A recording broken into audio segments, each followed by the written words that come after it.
today's recipe, we are working on sourdough bread.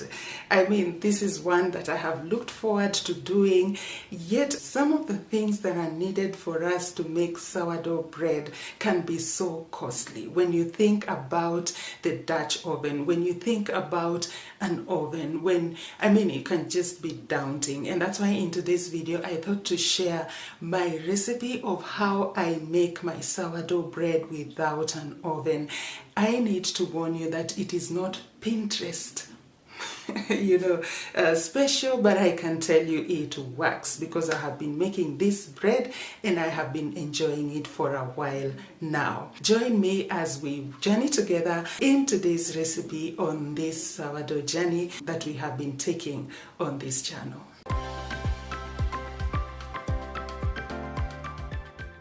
Welcome to Recipes and Hospitality with Clara. This is a channel where we share recipes that are simple, easy to do at home with ingredients toned down, just like this one, to enhance your hospitality for the glory of God. And if you're new here and this is the kind of content you like, kindly consider subscribing, hit the notification bell. You'll be notified every time I upload new content. I upload this kind of content that is very simple to make with ingredients that are most likely available right where you are. As many of us are aware, the reason why I took this sourdough journey is just the discovery that sourdough recipes are healthier than their counterpart store-bought yeast recipes. Of course, I will make them as you have seen me make, but I mostly gravitate towards sourdough, and that's why I thought, why not share recipes that I am enjoying and working on that we are making use of sourdough. Because what happens with sourdough is once it is in your dough, because of the long ferment, really, it causes the nutrients to break down in a way that your body can digest them more easily. I just love that fact. That's why I share them, and that's why I decided to share this, as much as it's not perfect, but I know that someone will be inspired to work on this. And as you know, you can always use your oven. If you have a Dutch oven, if you have an oven, you can still work on your sourdough bread recipe and still enjoy it. And I need to mention that I will link in the description below my recipe of how I make my own sourdough starter, because I know that is critical for some of us who may be watching who are wondering what is sourdough. So as is always our custom on this channel, we will pray and trust the Lord to grant us a fruitful time as we journey through this recipe. Father, be with us. Grant us your help and your fruitfulness in the kitchen as we work on this recipe and everything else we do, because our desire is that you will be glorified in and through our hospitality. So be with me, be with my viewer, cause that you will be glorified in all that we are doing. In Jesus' name, amen.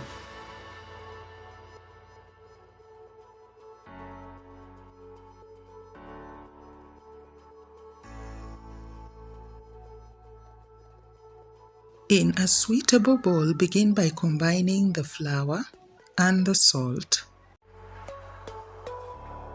Give those a good mix until evenly combined. Set aside.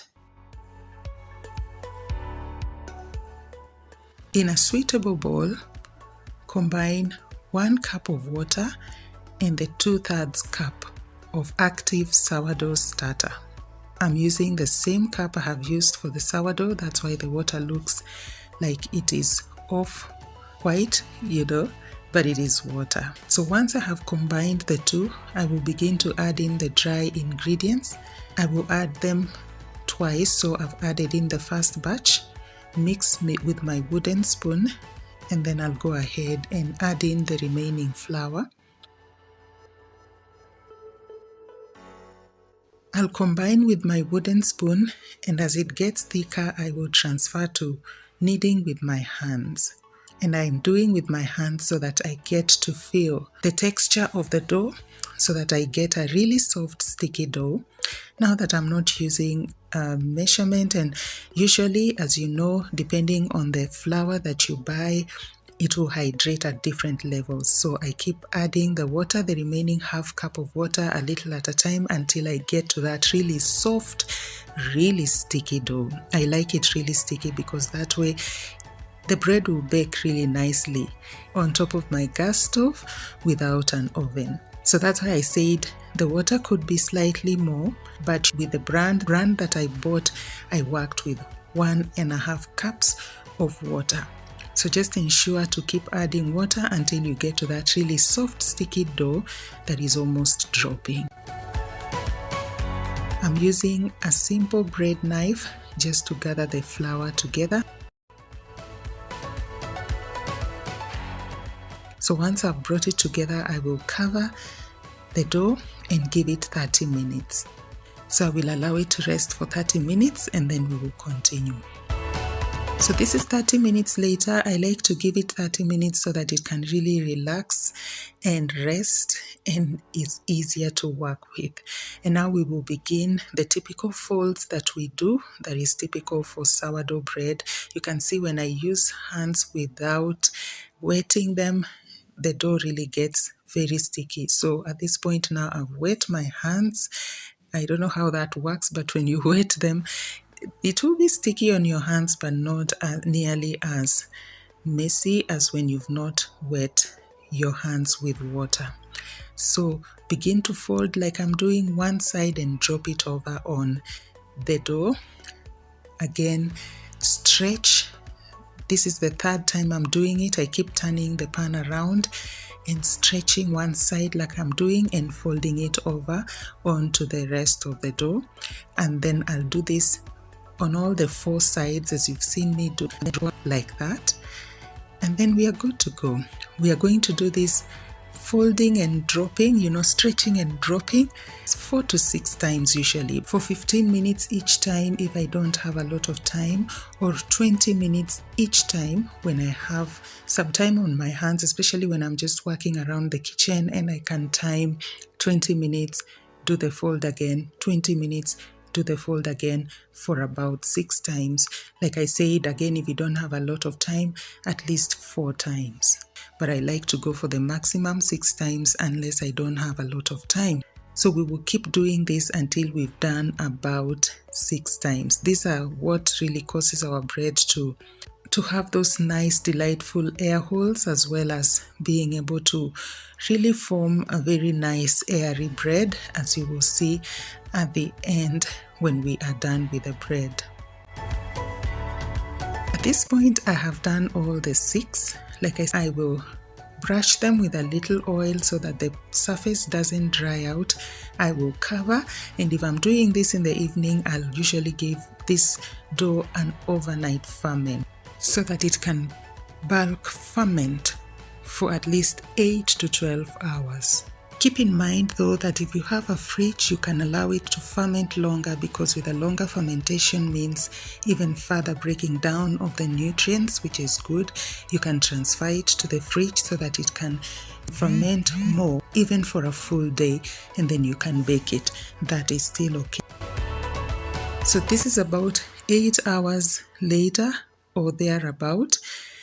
We will now go ahead and begin to prepare our pan on which we will bake without an oven. You can see I'm using a fairly heavy pan, because a light pan, our dough can begin to burn before it's ready.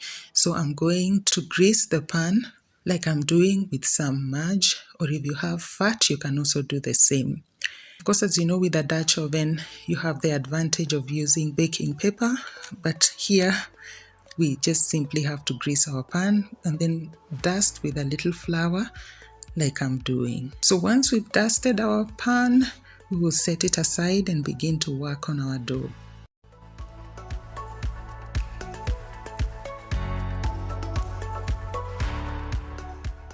As you can see, it's doubled from the original size, but usually my kitchen right now is a bit cold. At the time I was doing this dough, it was during the colder months, but usually this dough can actually rise and cover this whole pan. Sometimes it's usually very delightful to see how it behaves, but as long as it has doubled in size, we are good to go.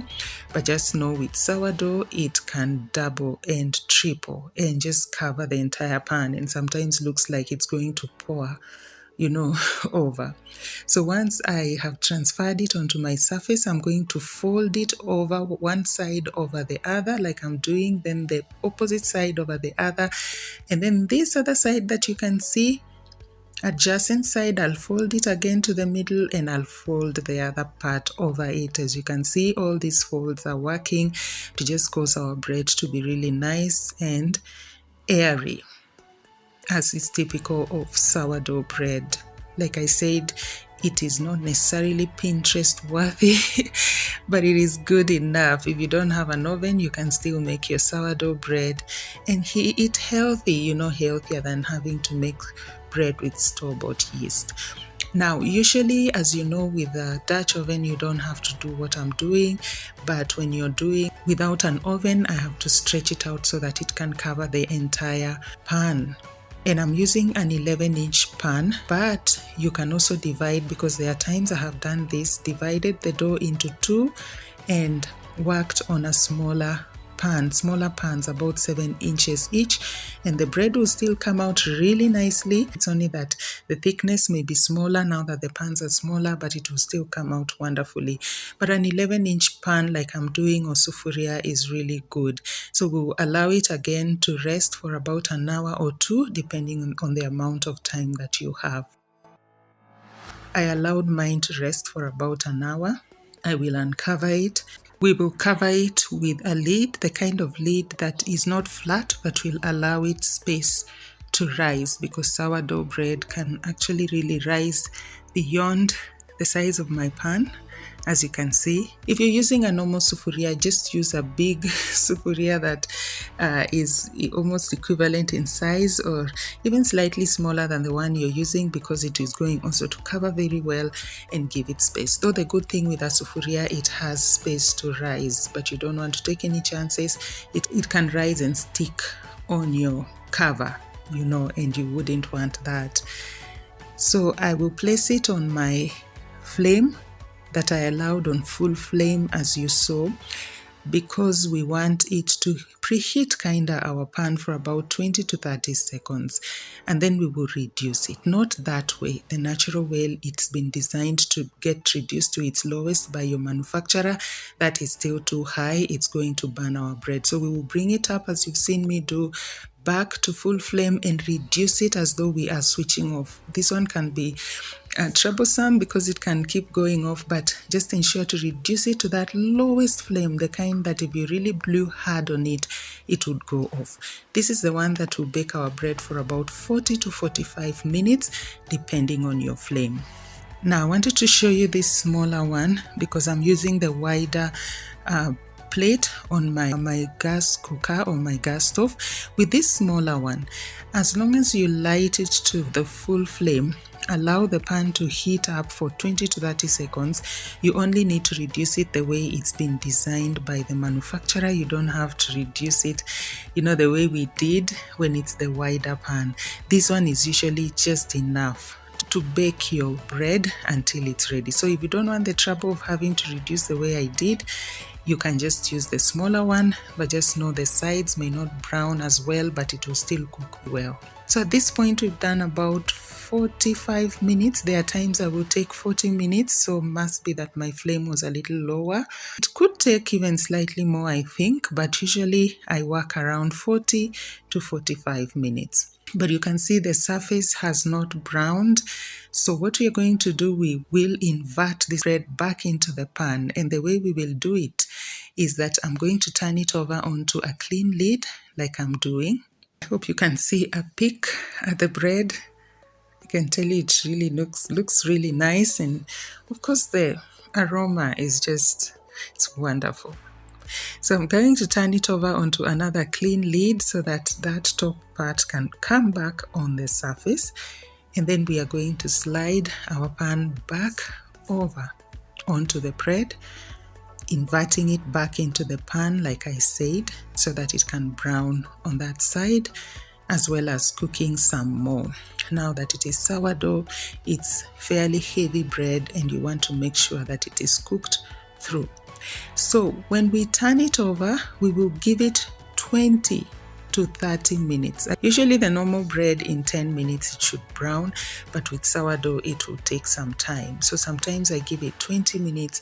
When I turn over and say it hasn't browned the way I wanted, I add 10 minutes.